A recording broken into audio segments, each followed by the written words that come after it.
بسم اللہ الرحمن الرحیم۔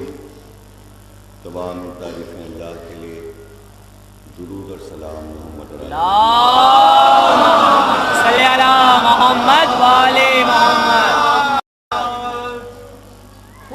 1433 ہجری عشرہ چہلم کا سلسلہ جاری ہے اور حضرت عباس لکھنؤ میں آپ حضرات خمسے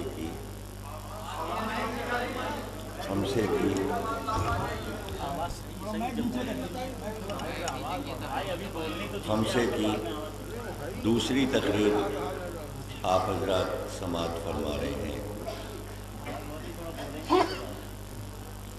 آواز آئے گی انشاءاللہ، مائک ٹھیک ہے، سب لوگ آواز سنیں گے۔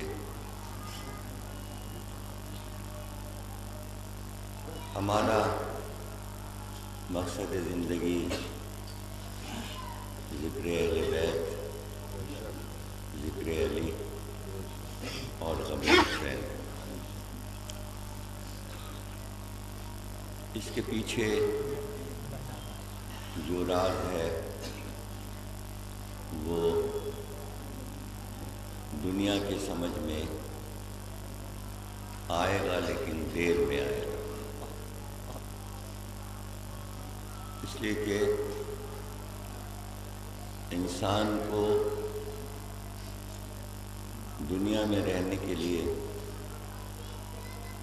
جن چیزوں کی ضرورت ہے ان کے راستے، ان کو پانے کے لیے جو تگ و دو ہے، اس کا طریقہ کار ان مجالس سے پتہ چل جاتا ہے۔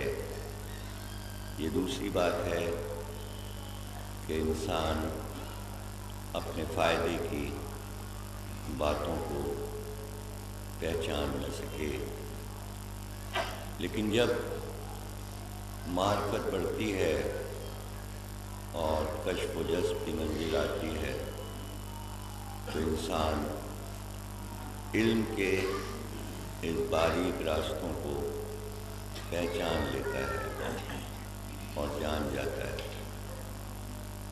آل محمد کی پوری زندگی اس میں گزری کہ انسان کو تعلیم سے آراستہ کیا جائے، اور سب سے زیادہ رسول اللہ نے اور تمام ائمہ نے علم کی طرف رغبت دلائی، چونکہ علم ایک ایسی قیمتی شے ہے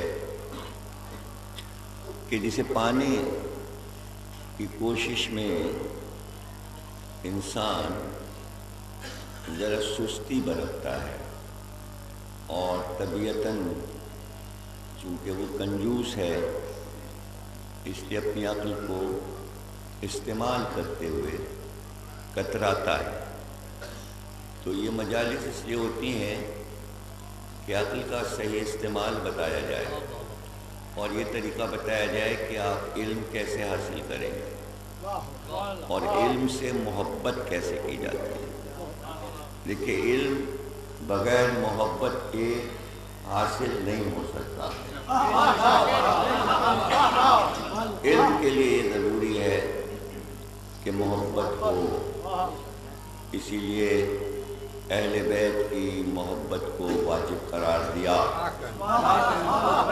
کہ انسان جاہل نہ رہ جائے، محبت کرے گا تو علم حاصل کرے گا۔ گہرا رشتہ علم سے، رشتہ تو سبھی لوگ علم سے لگا لیتے ہیں، لیکن اصل رشتہ علم سے علی کا ہے۔ بلکہ یہ ہے کہ علم کا نام علی ہے اور علی کا نام علم ہے۔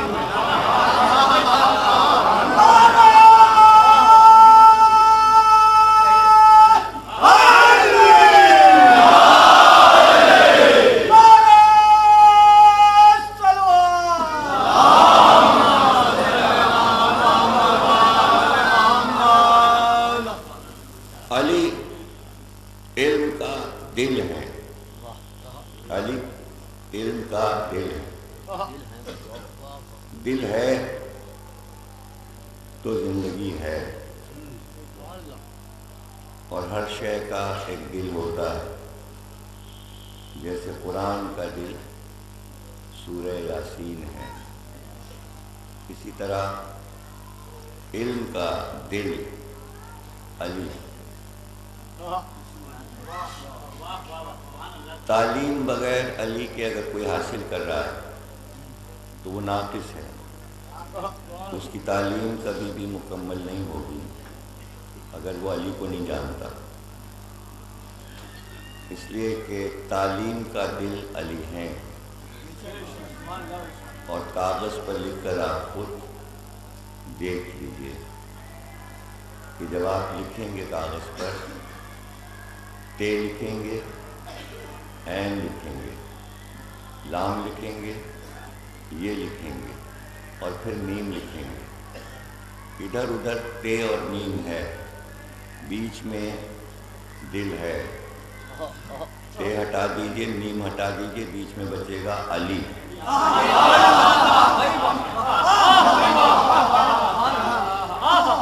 تو تعلیم کا دل علی ہے،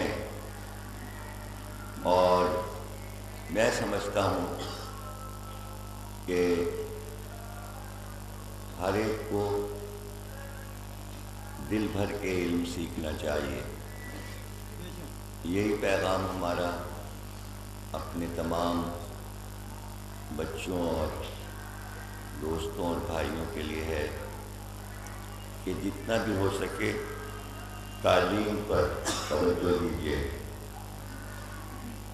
اور جتنے بھی اسکول بنا سکیں بنائیے، بچوں کو رغبت دلائیے، اس لیے کہ جہالت موت ہے، علم زندگی ہے۔ اور ہندوستان ایجوکیشن میں بہت آگے ہے، ہم جس ملک میں رہتے ہیں وہ ملک ایجوکیشن میں بہت پیچھے ہے۔ دنیا میں سروے ہوتا ہے کہ کس ملک میں کتنی بڑی بڑی یونیورسٹیاں ہیں، آپ یقین کیجئے کہ جو سروے ہوا اور اس میں پوری دنیا کی یونیورسٹیز کو شامل کیا گیا جو کئی ہزار ہیں، اس میں ایک بھی اسلامی ملک کی یونیورسٹی کا نام نہیں تھا۔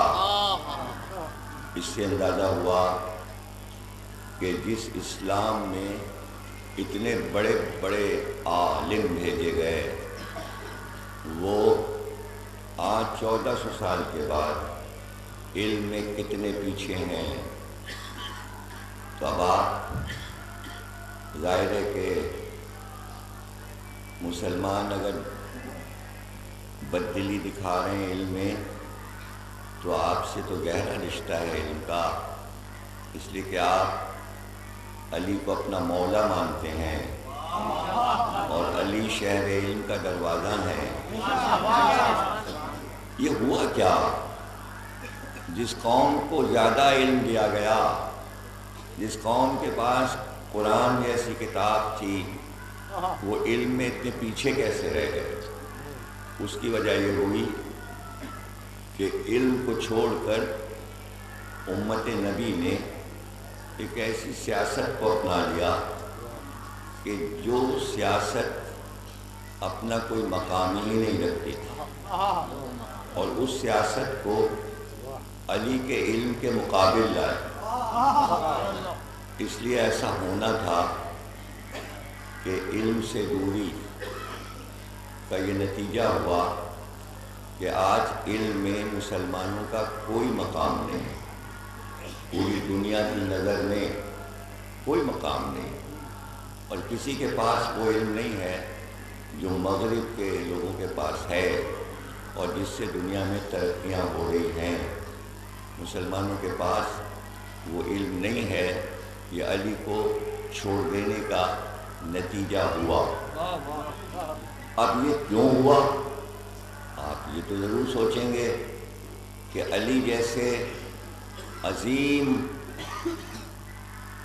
عالم کو، عالم اللہ بھی ہے، اپنا نام اس نے عالم بتایا ہے، تو علی بھی عالم ہے، اور قرآن نے گواہی دی ہے کہ علی عالم کتاب ہے۔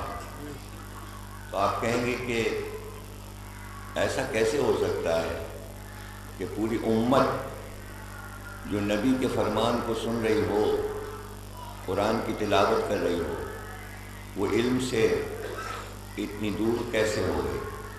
یہ ہوا کیا؟ بعد نبی علی کو امت نے کیوں چھوڑ دیا؟ علی کے علم سے فائدہ کیوں نہیں اٹھایا؟ تو یہ سوال آج اگر آپ کے ذہن میں پیدا ہو تو کیا 1400 سال پہلے یہ سوال ذہنوں میں نہیں رہا ہوگا؟ تھا۔ اسی لیے راوی نے یہ سوال حضرت امام جعفر صادق صلی اللہ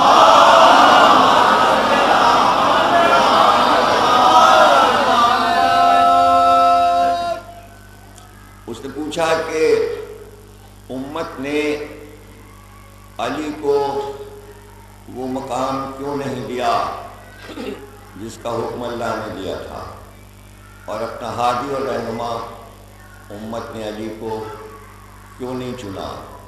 امام نے کہا وہ ایسا کر ہی نہیں سکتے تھے، وہ علی کو لا ہی نہیں سکتے تھے، وہ علی کو چن ہی نہیں سکتے تھے، اس لیے کہ امت جہالت سے آئی تھی اور امت جاہل تھی۔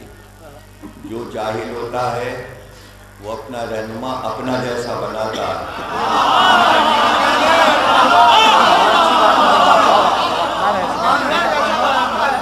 اپنا جیسا بناتا ہے۔ اور یہ تو دیکھیے آج بھی آپ دیکھ سکتے ہیں کہ جتنی بھی طبقاتی قومیں ہیں وہ اپنا رہنما اپنے میں سے چنتی ہیں۔ اگر آپ ان قوموں سے جا کے کہیے کہ فلاں پروفیسر صاحب کو اپنا رہنما بنا لو، تو کہیں گے نہیں ہم تو اپنوں میں سے چنیں گے، ہم ان کو کیوں بنا لیں، یہ ہمارے غیر ہیں۔ تو جہالت کی دنیا کے لیے علی غیر تھے۔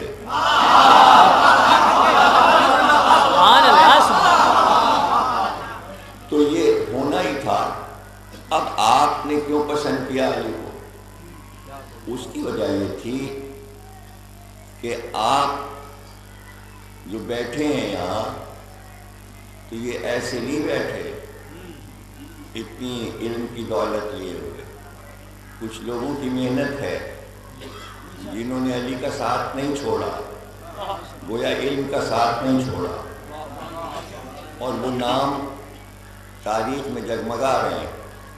اگر وہ نہ ہوتے تو آج ہم یہاں نہ ہوتے۔ ان کے ناموں میں سر فہرست سلمان کا نام آتا ہے، ابو ذر کا نام آتا ہے، مقداد کا نام آتا ہے، عمار یاسر کا نام آتا ہے، اس میں حذیفہ کا نام آتا ہے، اس میں جابر بن عبداللہ انصاری کا نام آتا ہے، اس میں قنبر کا نام آتا ہے۔ یہ وہ لوگ تھے کہ جو علی کے پیچھے پیچھے کہ کب کون سا سوال کر لیں اور علی ہمیں اس کا جواب دے دے۔ قنبر علی کا تعاقب کرتے تھے، رات کو کہاں جاتے ہیں، صحرا میں کیوں جاتے ہیں، پیچھے پیچھے چلتے تھے۔ علی کو معلوم ہے کوئی پیچھے آ رہا ہے، بغیر مڑے پوچھتے تھے کمیل کیوں آ رہا ہے تو میرے پیچھے، کمیل تو میرے پیچھے کیوں آ رہا ہے؟ تو علی جواب دیتے تھے، بتاتے تھے کمیل ہمیں معلوم ہے تیرا کیا ارادہ ہے، تو کیا چاہتا ہے، بس یہ سمجھ لے کہ یہ دونوں بستیوں کے درمیان علم کا ایک سمندر جوش مار رہا ہے،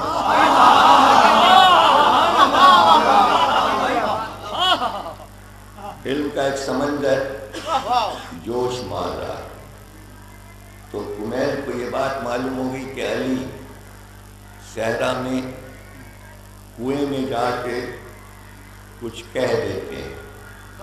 جس کے پاس علم کا سمندر ہوتا ہے وہ آدمی ڈھونڈتا ہے کس سے بات کروں اور اس کو تلاش کرتا ہے جس کا ظرف اعلیٰ ہو.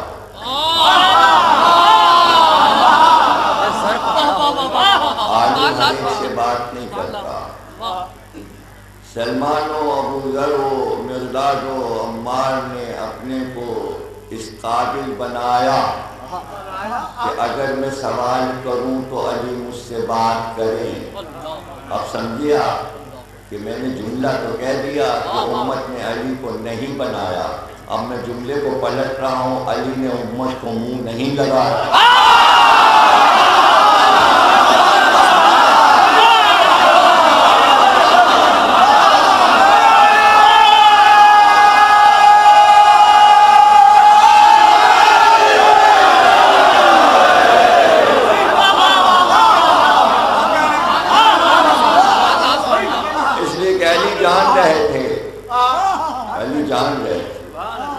آج بھی آپ اگر غور کریں میری باتوں پر تو بہت سی باتیں آپ کو مجبور کریں گی کہ آپ سوچ کر فکر کیجئے.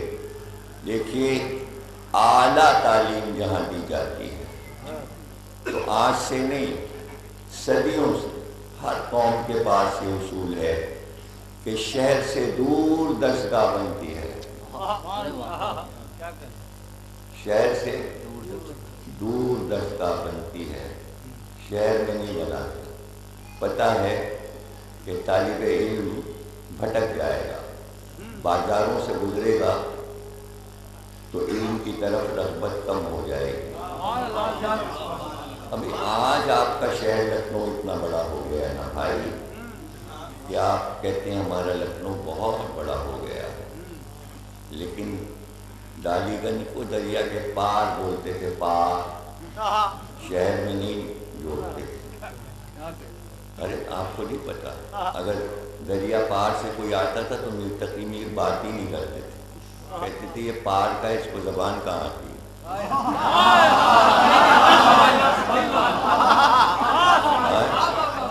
ناصر تو شاگردی نہیں بناتے تھے اپنا, کہتے تھے گومتی کے پار رہتا ہے, اس کو کیا پتا شہر میں کون سی زبان بولی جاتی ہے. تو ڈالی گنج پہ لکھنؤ ختم ہو جاتا تھا, ڈالی گنج سے پہلے ختم ہو جاتا تھا. تو اب دیکھیے شیعہ کالج بنانے والوں نے پار بنایا کالج, تاکہ دریا کے پار شہر والے وہاں جا کے پڑھا کریں, تاکہ وہاں کی جہالت بھی دور ہو اور شہر سے دور رہے.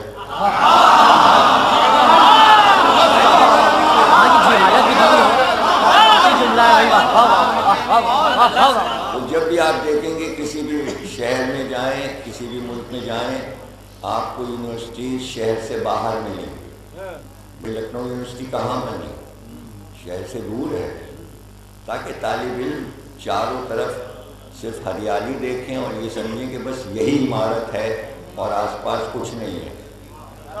اس لیے درسگاہ شہر سے دور رکھی جاتی ہے. تو بعد نبی علی نے باغوں کا انتخاب اسی لیے کیا جسے شوق ہوگا وہ یہاں تک آئے گا.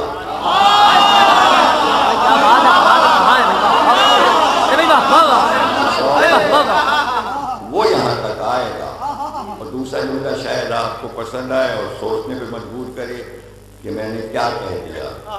ارے بھائی, آج بھی مسلمان اپنے علم کو مسجدوں سے جوڑتا ہے. علی نے مسجد نبوی کو مدرسہ نہیں بنایا.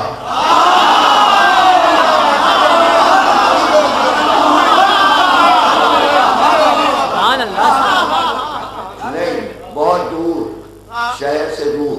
اب جسے آنا ہے وہ پیچھے آئے گا اگر اس کو سیکھنے کا شوق ہے. لیکن 25 برس علی نے مدینے کا ماحول دیکھا اور یہ دیکھا کہ علم سے بے رغبتی بڑھ رہی ہے. اس لیے علی نے اپنے دور حکومت میں دارالحکومت بدل لیا. پہلے مسلمانوں کا دارالحکومت مدینہ تھا, علی کوفے لے گئے. یہ کیوں علی مدینے سے کوفے چلے گئے؟ اس لیے کہ مدینہ سیاست کا مرکز ہو گیا تھا، جہاں ثقیفہ کا مدرسہ کھل جائے وہاں علی کی یونیورسٹی کیا کام کر سکتی، اور کتنے طالب علم اس میں آتے سیکھنے کے لیے۔ اس لیے علی نے ایک نئی درسگاہ بنائی، ایک نئی درسگاہ بنائی۔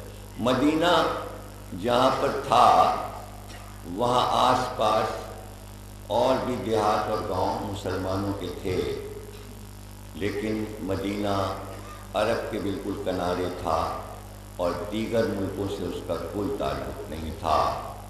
علی چاہتے تھے کہ میں ایسے شہر کا انتخاب کروں کہ جو درمیان میں ہو، اور کوفہ وہ جگہ ہے کہ جب لوگ چین سے یمن جاتے تھے تو کوفہ راستے میں پڑتا تھا، جب ہندوستان والے چائنا جاتے تھے تو عراق سے ہو کر کوفہ راستے میں پڑتا تھا، مصر والے جب آذربائیجان جاتے تھے تو کوفہ راستے میں پڑتا تھا۔ یعنی ایسا مرکز تھا کہ ہر ملک کا قافلہ کوفے میں رکا کرتا تھا۔ علی نے ایسی یونیورسٹی بنائی کہ جو میسج یہاں دیا جائے آنے جانے والے وہ پیغام علی کا لے کر اپنے ملکوں میں جائے۔ آج دنیا حیران ہے کہ علی کا پیغام پوری دنیا میں کیسے پھیل گیا۔ یہ نہیں، یہ نہ دیکھیے کہ اکثریت کیوں نہیں ہے، نہیں، علم والوں کی اکثریت نہیں ہوتی ہے، ہوتے وہ اقلیت میں ہے۔ اصل چیز تو ان کا علم ہوتا ہے، اقلیت کے پاس جو علم ہو اس کی بات ہوتی ہے، انسانوں کی گنتی کوئی چیز نہیں ہے۔ علی نے کوفے میں ایک ایسی درسگاہ بنا دی تاکہ کوفے کے آس پاس زیادہ اکثریت ان عیسائیوں کی تھی جو اپنے دیر اور اپنے گرجا گھروں میں رہتے تھے، اور اس سے متعلق بہت سے دیہاتوں کی آبادی تھی۔ کچھ ایسے بھی لوگ تھے کہ جو ہندوستان سے گئے تھے تجارت کرنے کے لیے، تو وہ کوفے میں بس گئے تھے اور وہ ہندو تھے۔ علی نے ان کو کالونیاں رہنے کے لیے دے دی تھیں، تو ہندوستان کے نمائندے بھی کوفے میں موجود تھے تاکہ وہ تجارت کرتے ہوئے جب اپنے وطن واپس جائیں تو وہ بھی علی کا پیغام لے جائیں کہ علم کا، امن کا پیغام کیا ہے۔ اس قوم کو زت کہتے تھے، زت، زے توئے زت، اسی سے بنا ہے جاٹ راجپوت۔ تو وہ لوگ تجارت کرنے گئے تھے، اور جب جاتے تھے تو انہیں پتہ تھا کہ اسلامی مملکت کا حکمراں جو ہے وہ کوفے میں رہتا ہے، تو وہ بہت سے تحفے لے کر جاتے تھے۔ تو جو ہندوستان کے خاص تحفے تھے وہ لے کے جاتے تھے کہ جو معلوم تھا انہیں کہ عرب میں، عراق میں وہ چیزیں نہیں ہوتی ہیں۔ تو ایک سوداگر علی کے لیے مور لے کر گیا، تو وہ علی کے لیے نہیں لے گیا تھا، ان کو پتہ تھا کہ علی کے 2 شہزادے ہیں، ان کے لیے تحفہ لے کر گئے تھے۔ تو عرب والوں نے مور دیکھا ہی نہیں تھا، عرب والوں نے مور نہیں دیکھا تھا، اسی لیے نہج البلاغہ میں علی کا پورا خطبہ مور کے بارے میں۔ لیکن ان کی حیرانی بڑھتی تھی کہ جو چیز یہاں پائی نہیں جاتی اس کی تفصیل علی کیسے جانتے ہیں۔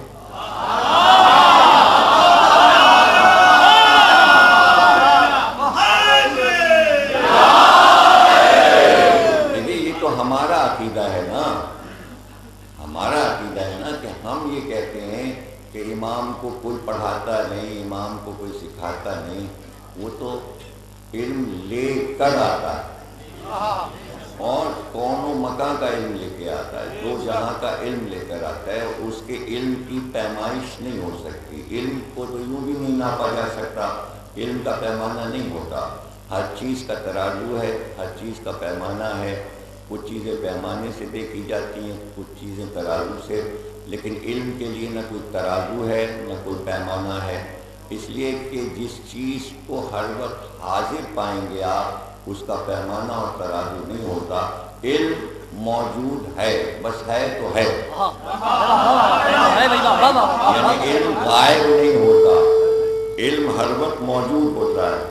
یہ تو عقل والے کا کام ہے کہ وہ اس سے فائدہ فوراً اٹھا لے، وہ تو موجود ہے۔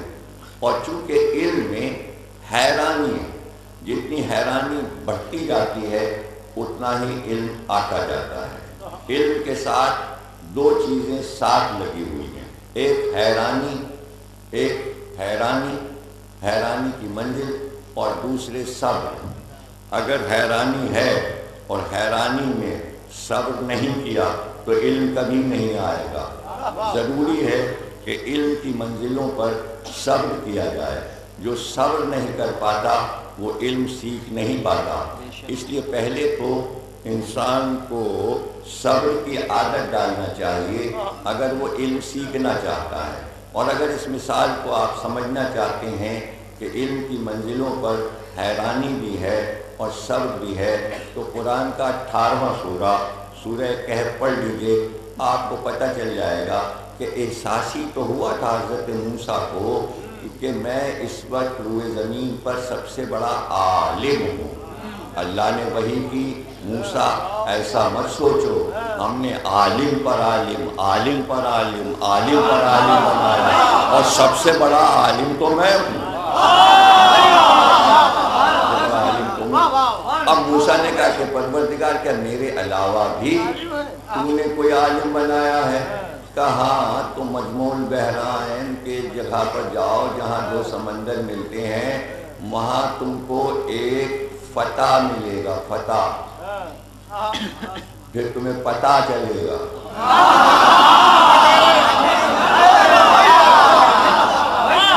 فتح سے ملو تو پتہ چلے گا۔ اب یہ فتح کا لفظ جو استعمال ہوا ہے یہ کیا ہے؟ فے تو چھوٹی اے پر چھوٹا الف، فتح۔ یہ فتح کون ہے؟ فتح کون ہے؟ جس کے پاس اللہ موسیٰ کو بھیج رہا ہے۔ تو یہ لفظ کہیں اور اگر استعمال ہوا ہو تو پتہ چل جائے گا۔ سورہ کہف میں استعمال ہوا ہے کہ فتح کے پاس موسیٰ کو بھیجا گیا، تو کہیں اور آپ کا ذہن جا رہا ہے، لا فتح الا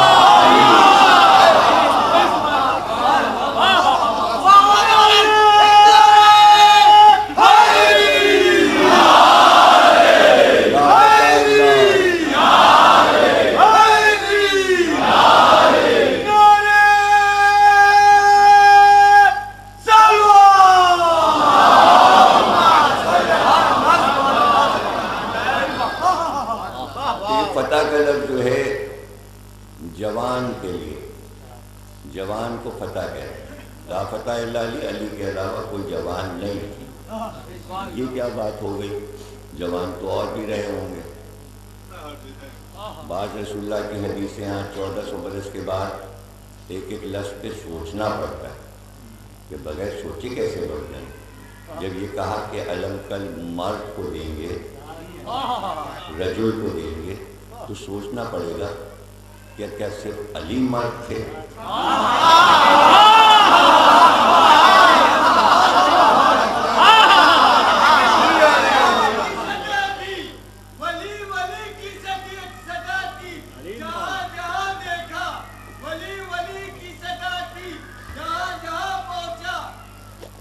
سنیے یہ سن لیجیے، میر انیس کے اشعار پڑھ رہے ہیں، میر انیس کے سلام کے شعر۔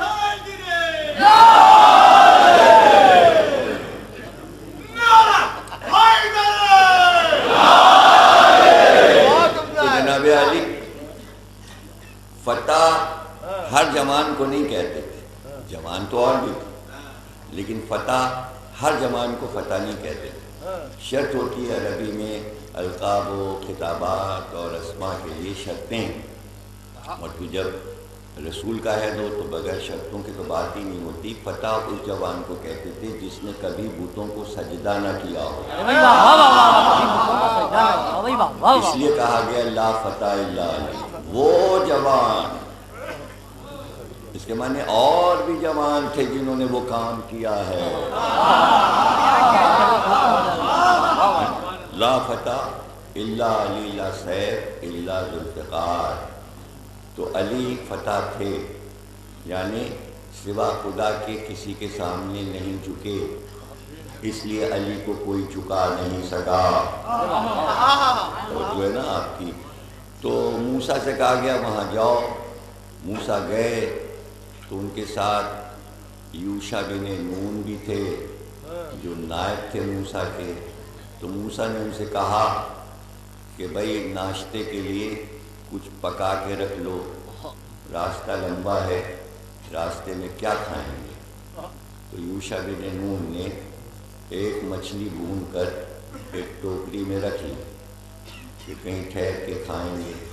تو اللہ نے کہا کہ دیکھو یہ جو مچھلی لے کے یوشع جا رہے ہیں، مجموع البحرین کی پہچان یہ ہے کہ وہاں جب منزل آئے گی دونوں سمندروں کے ملنے کی جگہ، تو یہ مچھلی زندہ ہو کے وہاں پہنچ جائے گی. وہ اسی جگہ تمہیں وہ بندہ ملے گا جس سے تمہیں باتیں کرنا ہے تاکہ پتہ چلے علم کیا ہے.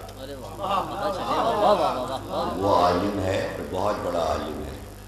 تو اب آپ یہ دیکھیے کہ علم کے راستے میں دو چیزیں علم کا پتہ بتا رہی ہیں، ایک مچھلی اور ایک پانی.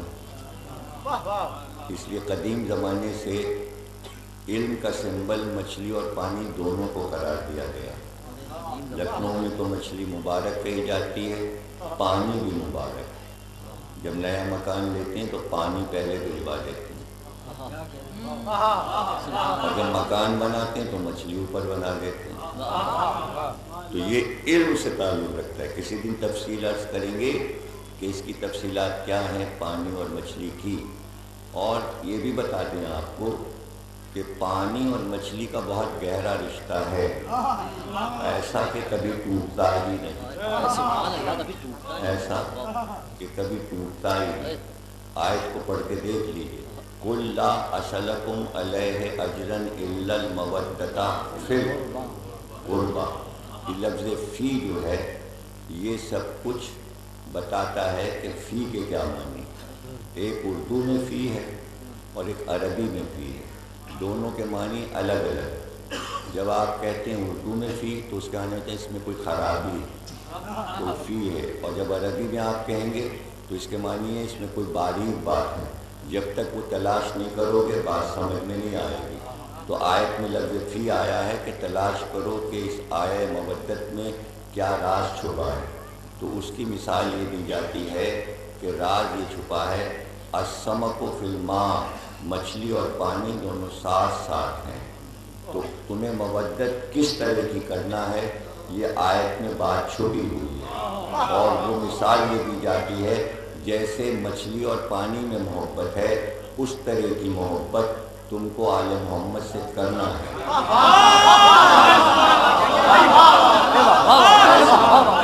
ایسی محبت یعنی یہ کہ مچھلی کی زندگی پانی ہے، جب تک پانی میں مچھلی ہے وہ زندہ ہے. اگر مچھلی کو پانی سے جدا کر دیا جائے تو وہ مر جاتی ہے. تو ایسی محبت کرو کہ کبھی تم اہل بیت سے جدا نہ ہونا.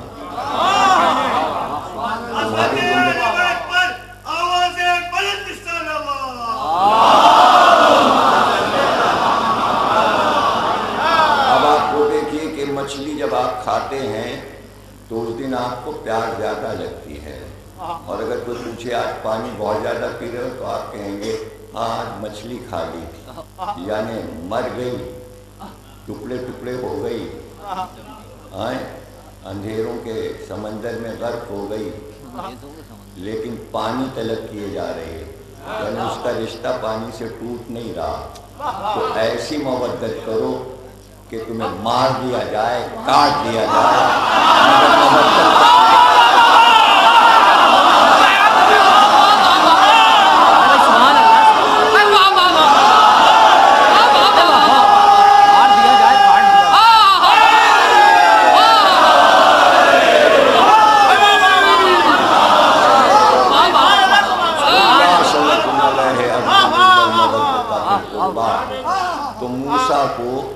موسیٰ کو اور موسیٰ کا اپنا بھی رشتہ پانی سے بہت گہرا ہے، اس لیے کہ جب پیدا ہوئے تو اللہ نے موسیٰ کی ماں سے کہا صندوق میں رکھ کے اس کو پانی میں بہا دو۔ اب کیونکہ صندوق پانی میں بہایا گیا تھا اور وہ بہتا ہوا فرعون کے محل قصر تک وہ صندوق پہنچا، تو وہ رک اس لیے گیا کہ وہاں کچھ درخت لگے ہوئے تھے، ان درختوں میں صندوق اٹک گیا۔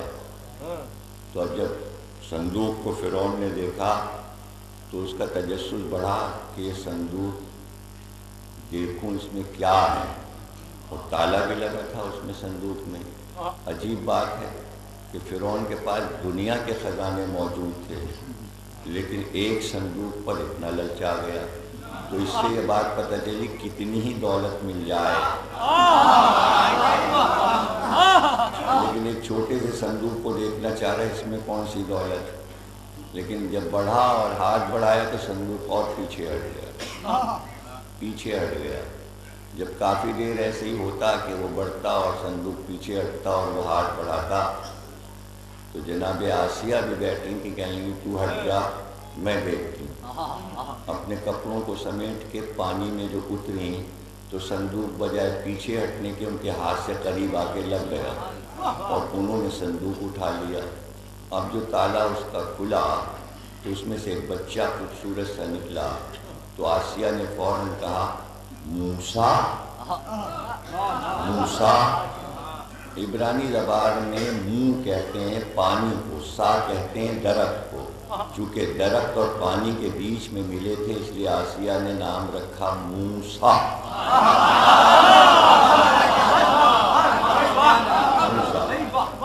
تو آپ دیکھیے کہ آسیہ نے ہاتھ بڑھایا تو صندوق پیچھے نہیں ہٹا، یعنی اس صندوق نے یہ بتایا، اس صندوق کو قرآن نے تابوت کہا ہے۔ صندوق کو عربی میں تابوت کہتے ہیں۔ تو بھئی تابوت کی طرف اگر کفر کا ہاتھ بڑھتا ہے تو تابوت خود ہٹ جاتا ہے۔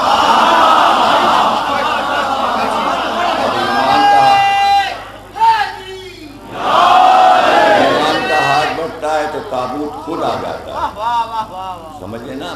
ابھی ایمان کے ہاتھوں پہ تابوت اٹھتا ہے تو لگتا ہے سروں پہ جا رہا ہے۔ یہ منظر تو آپ نے حسن مرزا کے تابوت میں دیکھا ہوگا کہ ہاتھ نہیں نظر آتے مگر تابوت چل رہا ہوتا۔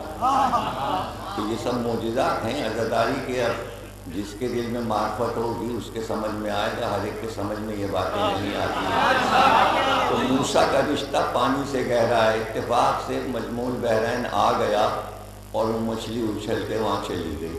یہ لوگ آگے نکل گئے۔ بعد میں موسیٰ نے کہا بھوک لگی ہے، یوشع بن نون کھانا لا، اور ٹوکری میں دیکھا تو مچھلی غائب۔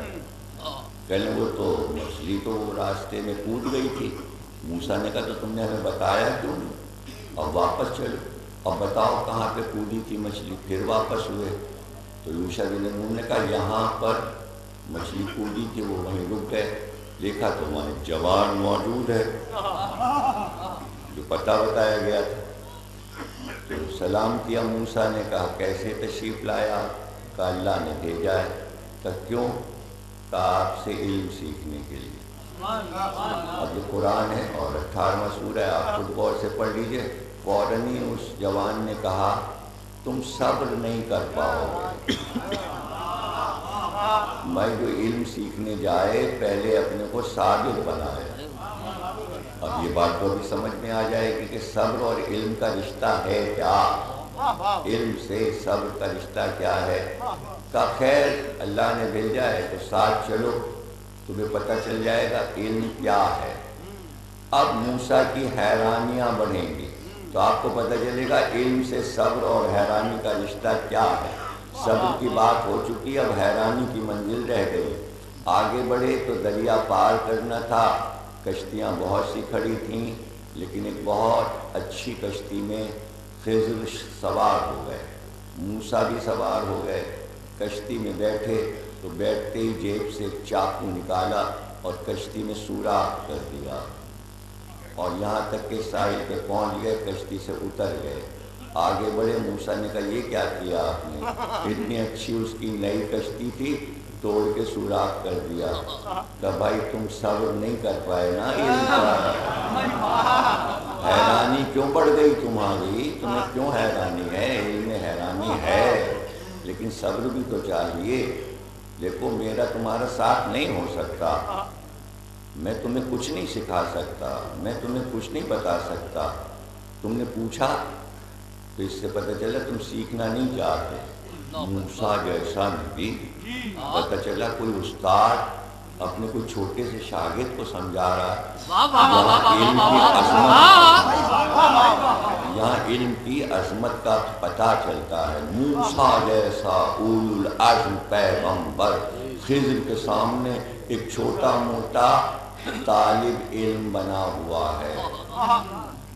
توجہ ہے نا، طالب علم موسیٰ جیسا ہو تو ہے طالب علم، ورنہ نام رکھنے سے طالبان کچھ نہیں ہوتا.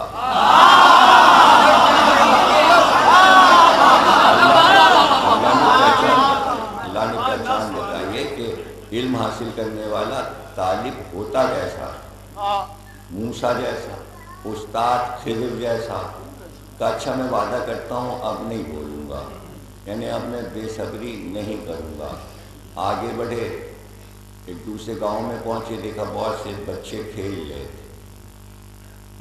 موسیٰ نے دیکھا کہ ایک بار خضر ان بچوں کی طرف بڑھے.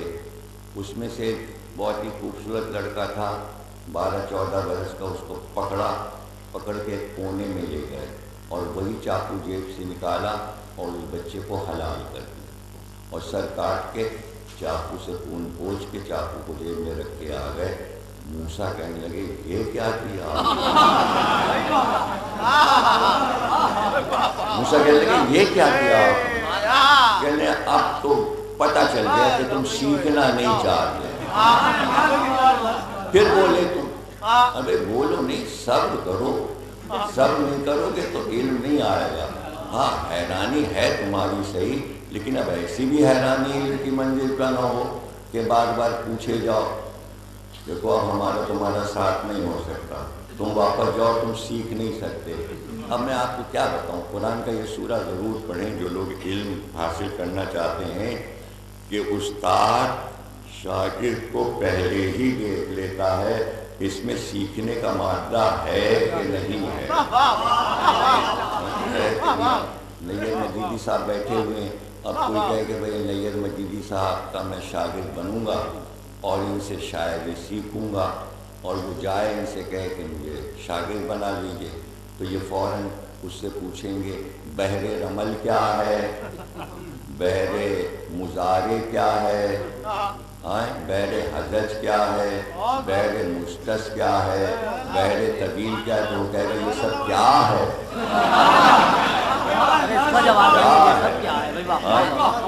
تو پھر نیر مجیدی صاحب کہیں گے آپ واپس جائیے، آپ شاعری نہیں سیکھ سکتے.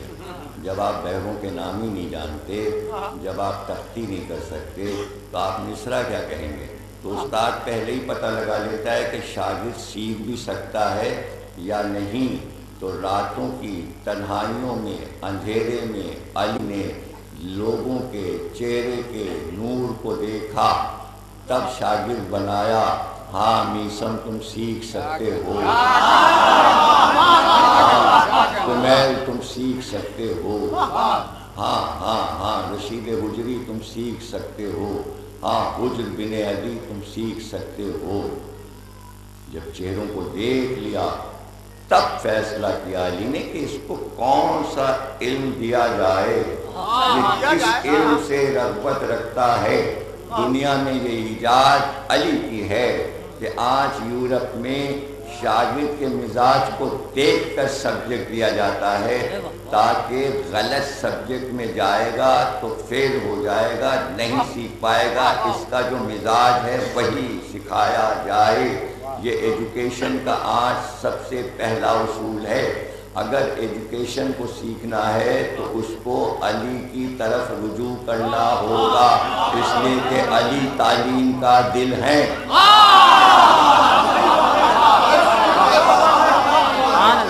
توجہ ہے نا. اب آگے بڑھی جناب خضر، اور ایسے میں بارش شروع ہو گئی اور بارش میں وہ کھڑے ہو گئے.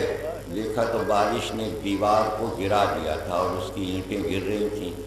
یہ برستے پانی میں کھڑے ہو گئے اور ایک ایک اینٹ اٹھا کر دیوار بنانے لگے اطمینان سے جناب خضر، تو جناب موسیٰ کھڑے ہوئے بھیگ رہے تھے، کہنے کیا کر رہے ہیں آپ؟ بارش ہو رہی ہے اور ہم کھڑے بھیگ رہے ہیں، آپ بارش میں پانی برستے میں دیوار بنا رہے ہیں۔ کہنے کہ پھر پوچھا تم نے، پھر بولے تم، تمہارے تو علم صبری نہیں، اور حیرانی تمہاری ہے کہ بڑھتی جا رہی۔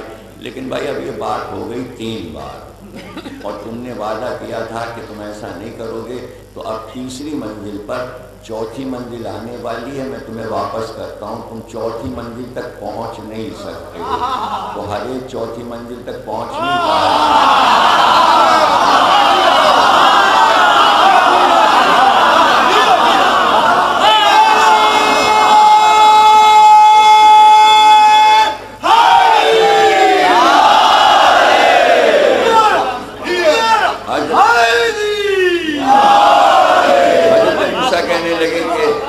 اچھا اگر آپ واپس کر رہے ہیں تو ہم واپس تو جاتے ہیں، لیکن بتا تو دیجئے یہ سب ہے کیا؟ چلے ہے کیا؟ وہ کشتی والا جو تھا، چونکہ اس کی کشتی نئی نئی تھی تو اس سے ٹیکس وصول کرنے والا علاقے کا زیادہ ٹیکس لیتا۔ پرانی کشتیوں سے کم ٹیکس لیا جاتا ہے اور نئی سے زیادہ۔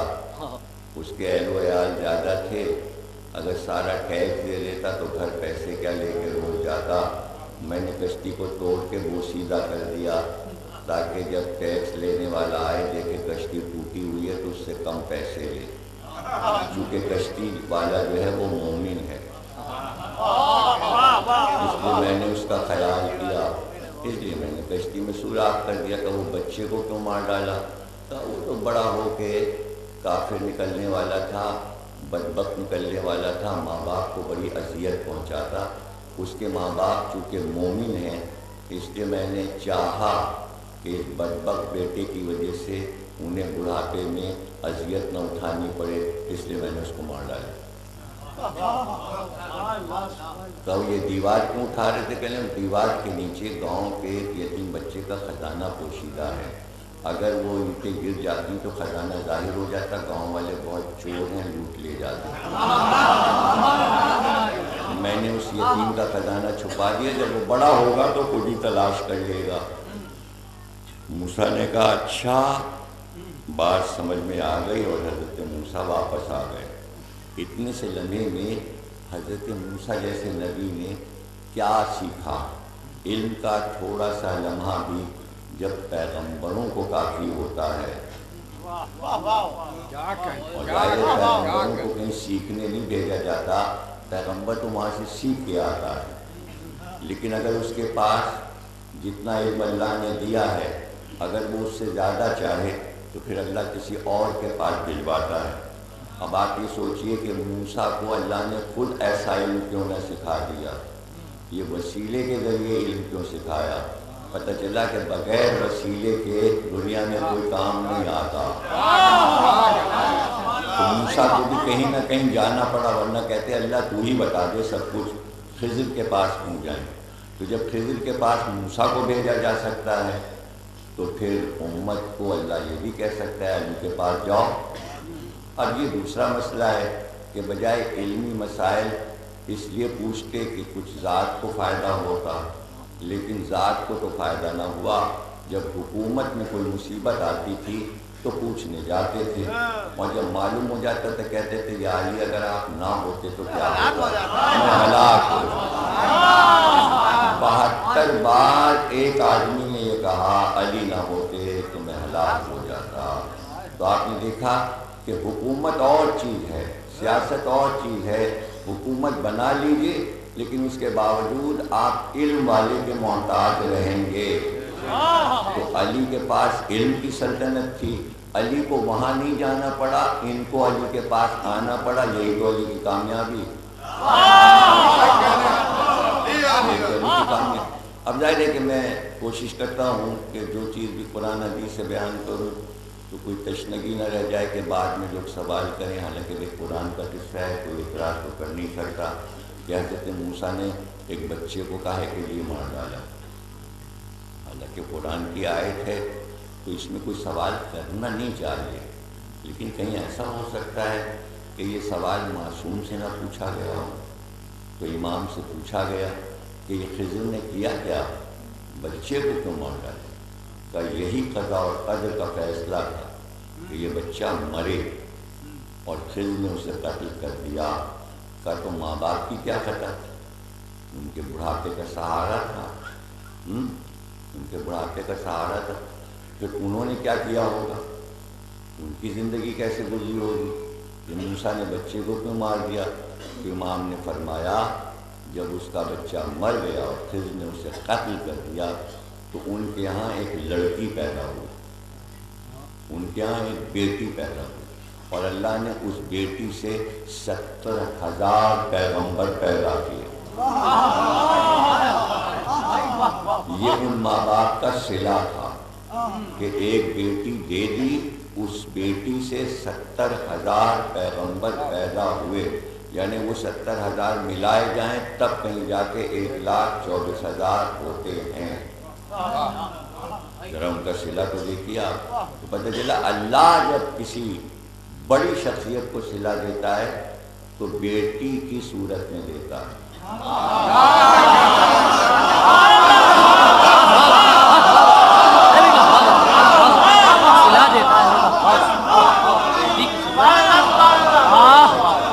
اب دوسری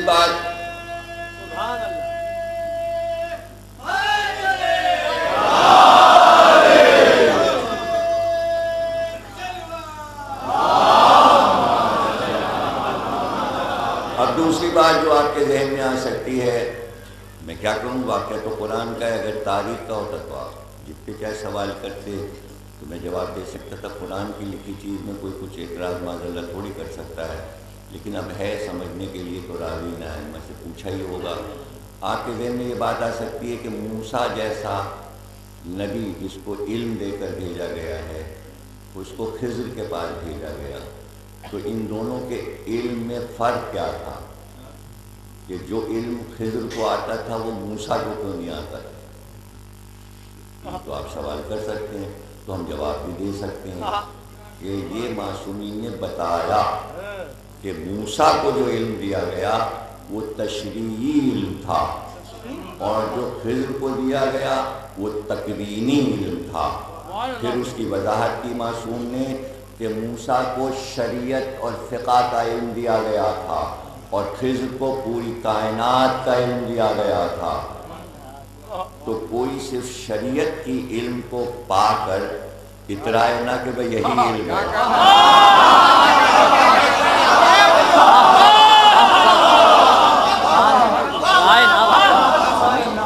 دیکھیے شریعت کا علم حضرت امام ابو حنیفہ رحمۃ اللہ علیہ کے پاس تھا، شریعت کا علم تھا، لیکن جا رہے تھے اپنے پورے وقت کے ساتھ، آگے آگے ایک بچہ چل رہا تھا، ان کی سوانح حیات میں یہ واقعہ لکھا ہے، تو بارش ہو گئی، کیچڑ تھا، تو ابو حنیفہ کہنے لگے بیٹے ذرا دیکھ کے چلنا، کیچڑ میں پھسل کے گر نہ جانا۔ تو بچے نے پلٹ کے کہا استاد میں گر گیا تو گر گیا، آپ نہ گر جائیے، اس لیے کہ اگر آپ گرے تو پورا علم گر جائے گا۔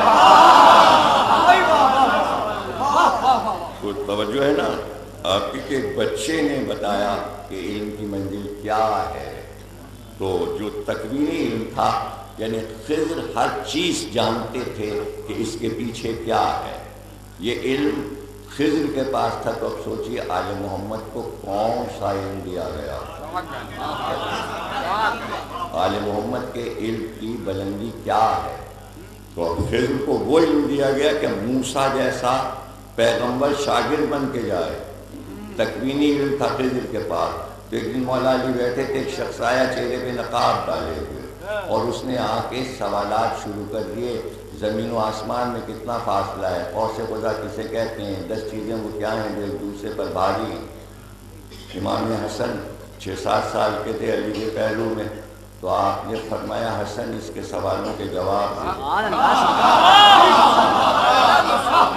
تو شہزادے نے سوالات کے جواب دینے شروع کر دیے کہ زمین و آسمان میں ایک نظر کا فاصلہ ہے، ایک یہ زمین پہ ہے نظر، یہ گئی آسمان، ایک نگاہ کا فاصلہ ہے۔ اس نے پوچھا قوس قزح کیا ہے؟ آپ نے کہا یہ جسے ہندی میں دھنک کہتے ہیں، 7 رنگ جو آسمان پہ نمودار ہوتے ہیں، جسے پتہ چلتا ہے کہ اگر بارش سے پہلے نکلے تو پتہ چلے بارش ہوگی، اور بارش کے درمیان نکلے تو پتہ چلے بارش رک جائے گی۔ اب اس کے بعد اس نے پوچھا وہ 10 چیزیں کیا ہیں جو ایک دوسرے پر بھاری ہیں اور ایک دوسرے سے سخت ہیں؟ امام حسن نے فرمایا فصاحت و بلاغت کے ساتھ اپنی چھوٹی سی عمر میں کہ سب سے زیادہ سخت دنیا کی چیز جو ہے وہ پتھر ہے، لیکن پتھر سے زیادہ سخت لوہا ہے، اس لیے کہ لوہا پتھر کو ریزہ ریزہ کر دیتا ہے۔ لوہے سے زیادہ سخت آگ ہے، اس لیے کہ آگ لوہے کو گلا دیتی ہے، اور آگ سے زیادہ سخت پانی ہے، اس لیے کہ پانی آگ کو بجھا دیتا ہے۔ پانی سے زیادہ سخت بادل ہے جو پانی کو اپنے میں لیے رہتے ہیں، لیکن بادل سے زیادہ سخت ہوا ہے جو بادلوں کو اڑا لی جاتی ہے۔ ہوا سے زیادہ سخت وہ فرشتہ ہے جس کے قبضے میں ہوا ہے، لیکن اس فرشتے سے زیادہ سخت ملک الموت ہیں جو اس کی روح کو قبض کریں گے، لیکن ملک الموت سے زیادہ سخت موت ہے جو ملک الموت کو بھی نہ چھوڑے گی، اور موت سے زیادہ سخت ہمارا پروردگار ہے جس کے اختیار میں موت ہے۔ آپ نے دیکھا پتھر سے بات شروع ہوئی اور توحید پہ ختم ہوئی۔ یہ آل محمد کا علم ہے۔ اور جب وہ شخص واپس ہوا تو جناب مولا علی مرتضیٰ نے چھپ کر نشان قدم دیکھنے شروع کیے اور اصحاب سے کہا نشان قدم دیکھ کر بتا رہا ہوں یہ آنے والا خضر تھا۔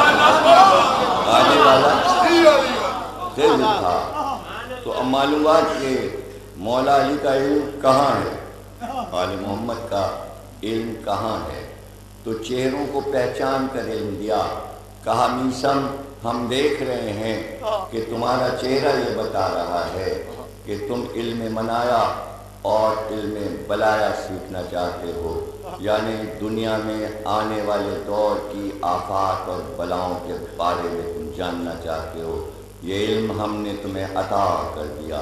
تو میسم کامل تھے اس علم میں، پہلے سے بتا دیتے تھے کہ اب کیا ہونے والا ہے۔ کمیل کا چہرہ دیکھا کہ اچھا علم دعا سیکھنا چاہتے ہو تو دعاؤں کا علم کمیل کو عطا کر دیا۔ عبداللہ ابن عباس کے چہرے کو دیکھا کہ اچھا تم علم تفسیر سیکھنا چاہتے ہو تو ہم تمہیں کامل کر دیں گے، لیکن شروعات ہوئی ہے سورہ الحم سے اور علی نے بسم اللہ بتایا ہے اور وہیں پہ تفسیر ہو گئی، رات گزر گئی اور کا وہ نقطہ جو ہوں وہ میں ہوں، یعنی تفسیر کا علم علی خود ہیں، شاگرد کو بتا دیا۔ اگر صحیح تفسیر سیکھنا ہے عبداللہ ابن عباس سے تو بغیر نقطے کے تفسیر نہیں آتی ہے، نقطے کے بغیر تفسیر نہیں آتی۔ علی نے کہا کہ بھئی یہ جو بھی علم طلب کر رہے ہیں اور جو علم چاہ رہے ہیں ہم ان کو اس میں مکمل کر دیں گے۔ دیکھا محمد حنفیہ شوقین ہیں، بہت شوق سے علم سیکھنا چاہتے ہیں صرف و نحو کا، تو محمد حنفیہ کو کامل کر دیا اس علم میں۔ اب آپ دیکھیے اور ان لوگوں کی زندگیوں کو دیکھیے کہ علی سے جو کچھ سیکھا تھا اس میں کامل کتنے تھے۔ معلوم تھا میسم کو کہ اس درخت پہ پھانسی دی جائے گی تو اس درخت کو پانی دیا کرتے تھے، یعنی آنے والے دور کی خبر تھی۔ ایک بار عبداللہ ابن عباس آ گئے کوفے تو راستے میں میسم مل گئے، ہاتھ پکڑ کے اپنے گھر لے آیا، کھانا وانا کھلایا، بیٹھ گئے۔ میسم کہنے لگے جلدی کیجئے، دیر نہ لگائیے، جو کچھ پوچھنا ہے میسم سے پوچھ لیجئے، جو کچھ پوچھنا ہے پوچھ لیجئے۔ میں آپ کو بتاؤں قرآن میں آنے والی صدیوں کے بارے میں آیات نے کیا کہا ہے۔ عبداللہ ابن عباس نے قلم کاغذ لیا، میسم بتاتے گئے، وہ لکھتے گئے، پتہ چلا میسم کا علم عبداللہ ابن عباس سے بہت زیادہ افضل تھا، حالانکہ سیکھا ایک ہی استاد سے دونوں نے تھا، لیکن یہ طالب علم پر ہے کہ وہ کتنا استاد کی چیزوں کو کشف اور جذب کرتا ہے، پتہ چل جاتا ہے۔ اور لکھاتے لکھاتے ایک بار ایسی خلا میں گھورتے ہوئے میسم کہنے لگے کیا حال ہوگا آپ کا جب آپ یہ سنیں گے کہ مجھے سولی پہ چڑھایا گیا ہے، میری زبان کاٹی گئی ہے۔ تو کہنے لگے عبداللہ ابن عباس تم تو کاہنوں کی طرح، نجومیوں کی طرح باتیں کرنے لگے۔ کہا نہ یہ علم نجوم ہے، نہ کاہنوں کا علم ہے، یہ مولا علی کا علم ہے۔ یعنی عبداللہ ابن عباس معرفت میں کامل بھی نہیں ہیں، ابھی علی کی معرفت کامل نہیں ہوئی۔ اور دیکھیں علم کی جو معرفت ہے اس کا پتہ واقع کربلا سے معیار دے دیا گیا کہ جس نے علی سے علم سیکھا یا علی کے کسی شاگرد سے علم سیکھا یا علی کی اولاد سے علم سیکھا، صرف وہی کربلا جا سکا۔ اگر معرفت میں کمی تھی تو وہ جا نہیں سکا، چاہے علی کا شاگرد ہی کیوں نہ ہو۔ عبداللہ ابن عباس بنی ہاشم تھے لیکن حسین اپنے ساتھ کربلا نہیں لے گئے۔ عبداللہ ابن عباس کو اس لیے کہ عبداللہ ابن عباس کی اولاد میں قاتلان امام پیدا ہونے والے تھے۔ بھائی ہارون رشید، مامون رشید، یہ سب کون ہیں؟ اس لیے معرفت کامل نہیں تھی، اس لیے کربلا نہیں۔ جب پوچھ لیا راوی نے آپ کربلا کیوں نہیں گئے، کہا میں جا ہی نہیں سکتا تھا، میں کربلا جا ہی نہیں سکتا تھا۔ کہا کیوں؟ کہا اس لیے کہ علی نام لکھ کر حسین کو لے گئے تھے، اتنے ہی لوگ کربلا جائیں گے، اس فہرست میں میرا نام نہیں تھا۔ تو علی اپنے شاگردوں کو اچھی طرح پہچانتے، علی اپنے شاگردوں کو بہت قریب سے جانتے تھے کہ آنے والے دور میں یہ علم کا پیغام کہاں تک پہنچائیں گے۔ صرف و نحو سیکھا تھا محمد حنفیہ نے، علم کامل تھے، اور جب علم کامل تھے تو وہ کوئی بھی منزل آ جائے اسی علم میں بات کرتے تھے۔ میدان جنگ ایک ایسی جگہ ہے کہ جہاں اوسان نہیں ظاہر ہوتے بلکہ انسان ہراساں اور پریشان رہتا ہے، لڑائی کی طرف دھیان ہوتا ہے، اور وہاں پر کوئی علمی مسئلہ آ جائے تو بڑی مشکل ہوتی ہے کہ ذہن حاضر ہو۔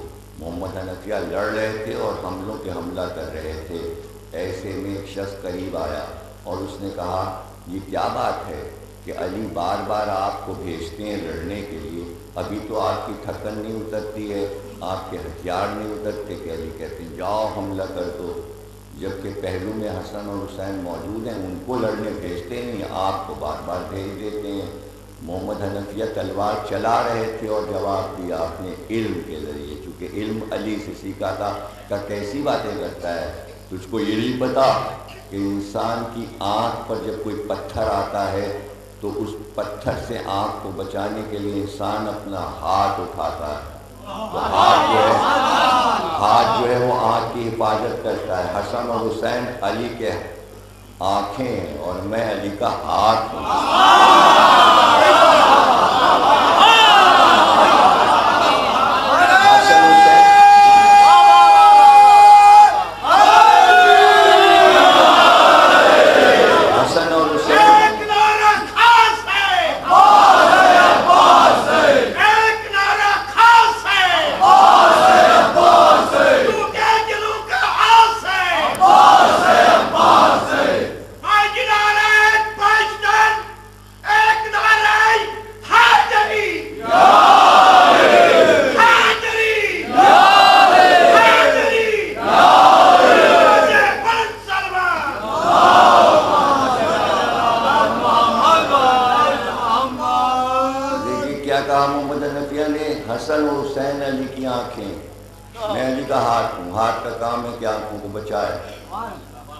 کتنا اچھا جواب دیا محمد حنفیہ نے۔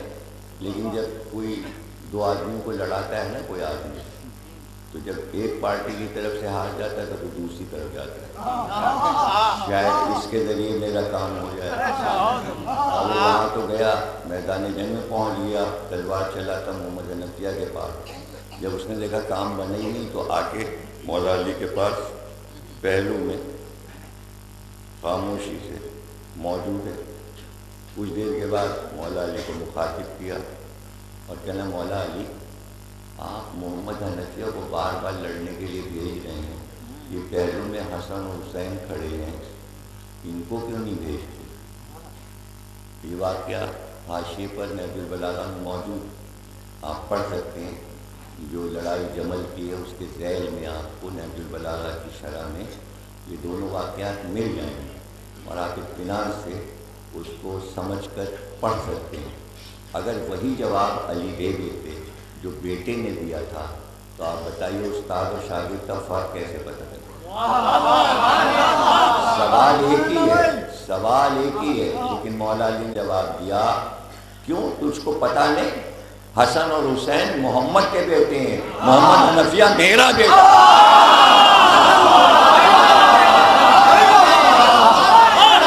میں اولاد رسول کو بچا رہا ہوں، میں اولاد رسول کو بچا رہا ہوں اور اپنی اولاد کو قربان کر رہا ہوں۔ اس لیے میں بار بار میدان جنگ میں بھیج رہا ہوں۔ تو آپ دیکھیں کہ اس واقعے میں محمد حنفیہ کی کتنی عظمت ظاہر ہے اور کیا ان کی عظمت ہے، اور بہت محبت امام حسین سے کرتے تھے۔ محمد حنفیہ کا یہ عالم تھا کہ امام حسین کو روز دیکھنے جاتے اور کافی دیر بیٹھ کر صرف امام حسین کے چہرے کو دیکھتے رہتے۔ کہتے ہیں 28 رجب کو جب امام حسین چلے تو کافی دیر تک محمد حنفیہ رخصت کرنے سے پہلے امام حسین کے چہرے کو دیکھتے رہے۔ امام حسین نے گلے سے لپٹا لیا اور دونوں ہاتھ محمد حنفیہ کے گلے میں ڈال دیے اور کہا، بھائی مجھے معلوم ہے تمہاری محبت بار بار یہ کہہ رہی ہے کہ آپ یمن چلے جائیے، لیکن میرے بھائی میں کہیں بھی چلا جاؤں بنی امیہ مجھے قتل کر کے رہیں گے، مجھے قتل کر دیں گے۔ تو یہی وجہ ہے کہ جب قافلہ واپس آیا مدینے آیا تو محمد حنفیہ امام حسین کے جانے کے بعد بہت زیادہ علیل ہو گئے، اور عالم یہ تھا کہ بستر سے اٹھ نہیں پاتے، تو کئی غلام ساتھ رہتے تھے، جب وہ اٹھنا چاہتے تھے تو بازو پکڑ کر لے کر چلا کرتے تھے۔ ایک بار شور ہوا مدینے میں کہ وہ قافلہ جو 28 رجب کو گیا تھا وہ واپس آ گیا ہے، اور اتنی چیخ و پکار تھی مدینے میں کہ محمد حنفیہ کی آنکھ کھل گئی، کہنے لگے آج شور کیسا ہے مدینے میں؟ تو غلاموں نے چاہا کہ کچھ نہ بتائیں، بس اتنا کہا، آپ کے بھائی کا قافلہ جو 28 رجب کو گیا تھا وہ واپس آ گیا۔ قافلہ واپس آیا تو کہا مجھے اٹھاؤ، ایسا ہو نہیں سکتا کہ میرا بھائی آ گیا ہو اور اس کو یہ پتہ چلا ہو میں بیمار ہوں، ورنہ وہ فوراً مجھے دیکھنے آتا۔ یہ کیسے ہو سکتا ہے کہ حسین آ گئے اور اب تک میرے پاس نہیں آئے، مجھے لے چلو۔ غلاموں نے بازو پکڑا اور باہر لے کر شاہراہ پہ آئے تو دور سے محمد حنفیہ نے دیکھا، عجیب تاریخی جملہ ہے، اور جب میں یہ پڑھتا ہوں تو بس میں سوچتا ہوں کہ اس جملے کے بارے میں میں سوچوں۔ دور سے کالا پرچم نظر آیا، ایک کالا پرچم نظر آیا، کہتے ہیں وہیں زمین پر بیٹھ گئے اور اپنے کلیجے کو پکڑ کر ایک جملہ کہا کہ ہائے بنی امیہ نے میرے بھائی کو مارا۔ بنی امیہ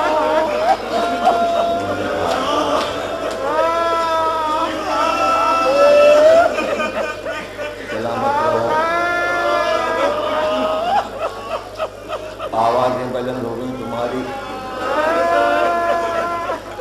ظاہر ہے کہ دل بھرا ہوا ہے، چہلم جیسے جیسے قریب آ رہا ہے دل چاہ رہا ہے اور روئے، اور اس لیے کہ سال و سال سنتے ہیں تو پتہ ہوتا ہے کہ ان تاریخوں میں کیا پڑھا جاتا ہے، اس لیے کہ جیسے جیسے تاریخیں بڑھتی ہیں دل اس بات پر رونے لگتا ہے اب حسین رخصت ہونے والے، اب گھروں کے تعزیے اٹھنا شروع ہو گئے ہیں، اب آغا خانے بڑھائے جا رہے ہیں، اب الوداع کے لوحے پڑھے جا رہے ہیں۔ ارے جس کے سہارے سے دن و رات مجلس میں جا کر ایک محبت کا حق ادا ہوتا تھا، وہ دروازے بند ہو جائیں گے، مجمع نہ رہیں گے، تعزیے نہ رہیں گے، سجے ہوئے آغا خانے نہ رہیں گے، تو دل بہت روتا ہے، دل بہت بتاؤ. اور اس میں تو دیکھیے رخصتیں کئی رخصتیں ہیں. ایک تو رخصت شام سے زینب کی ہے، پھر ایک رخصت کربلا پہنچ کر بھائی کی قبر سے رخصت ہے. کیا کیا پڑھا جائے اور کیسے اپنے دل کو سمجھایا جائے اور کس طرح گریہ کیا جائے. بس تقریر جناب ختم ہو گئی. وہ دن آنا تھا کہ قید خانے سے اسیر آزاد ہوتے، لیکن یہ کوئی آسان مرحلہ نہیں تھا کہ آپ یہ سمجھیے کہ اسیر قید خانے سے آسانی سے رہا نہیں ہو سکتے تھے. ہاں، یہ کام اللہ نے سکینہ کے سپرد کیا تھا. یہ کام اللہ سکینہ بیوی کے ساتھ.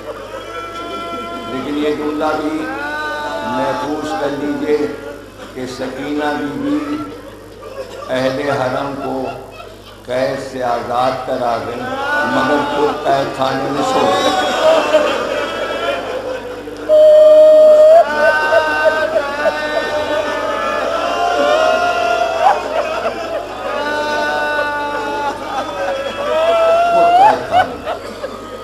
زیادہ سے زیادہ لوگ ہر ملک سے روانہ ہو گئے.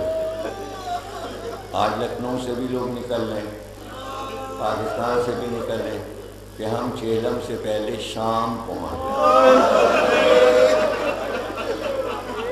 یہ چہلم میں شام کیوں جا رہے ہیں؟ تاکہ حضرت زینب کے روضے پر پہنچیں،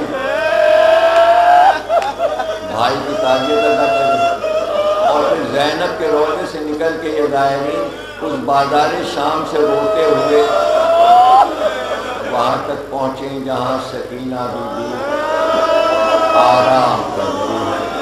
بس میں تقریر کو ختم کر رہا ہوں کیونکہ جملہ میں نے کہہ دیا کہ سکینہ نے اہل حرم کو قید خانے سے آزاد کرایا. تو میں یہ بتا کر آپ کے لیے دعا کرتا ہوں کہ کیسے آزاد کرایا.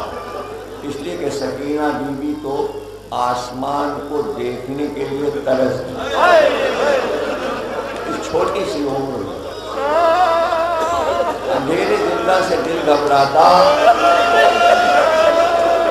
تو قید خانے کے دروازے پہ آ جاتی اور دروازے کی سلامی پکڑ کر کوشش کرتی کہ آسمان نظر آ جائے.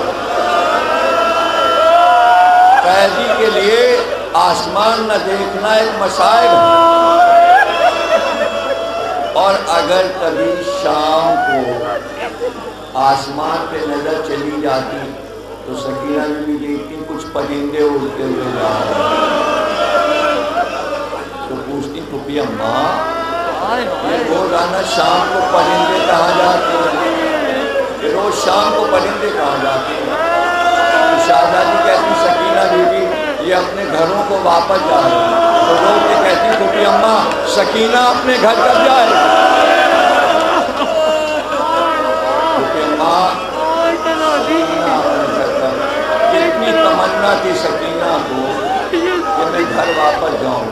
آپ سوچتے ہوں کہ چھوٹی سی بچی یہ گھر کی واپسی کا اصرار کیوں کرتی تھی؟ اب مدینے میں کون ملے گا؟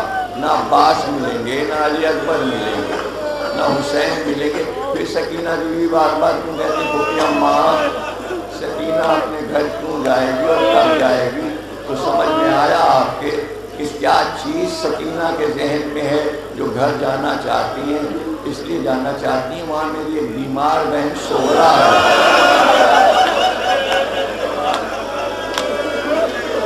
اور ایک ہی تو آس ہے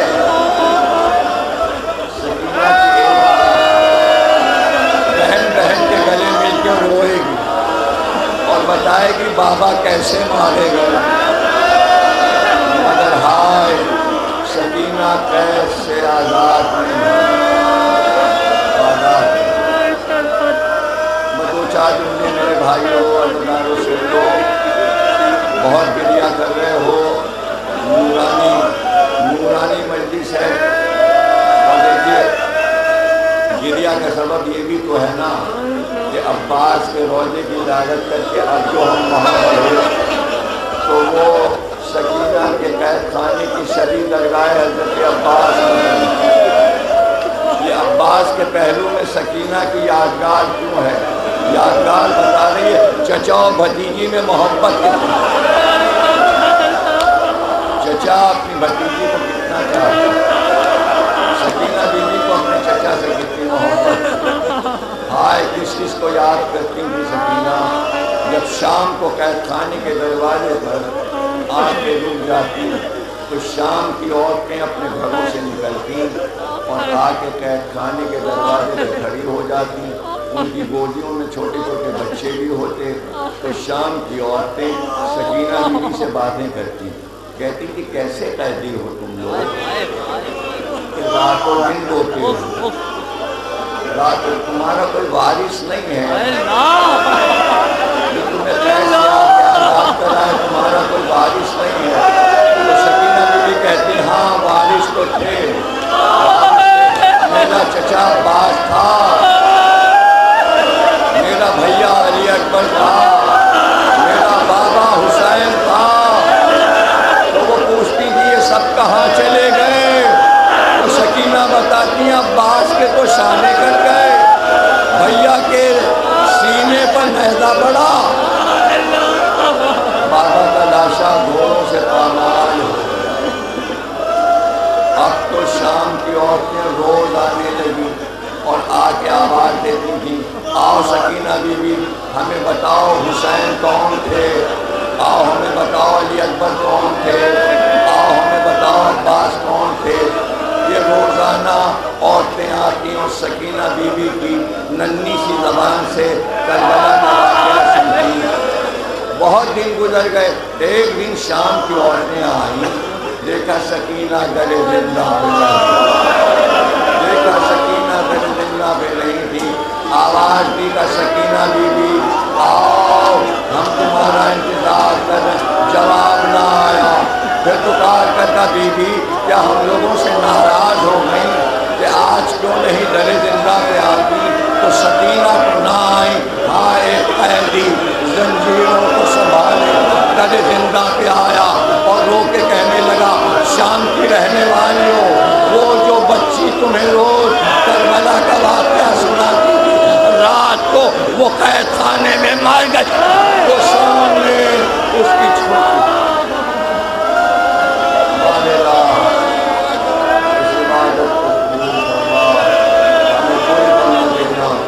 ہمیں حسین کے وہاں کے محمد علیہ آپ حضرات دعا کیجئے کہ حیدر میاں کے صاحبزادے علی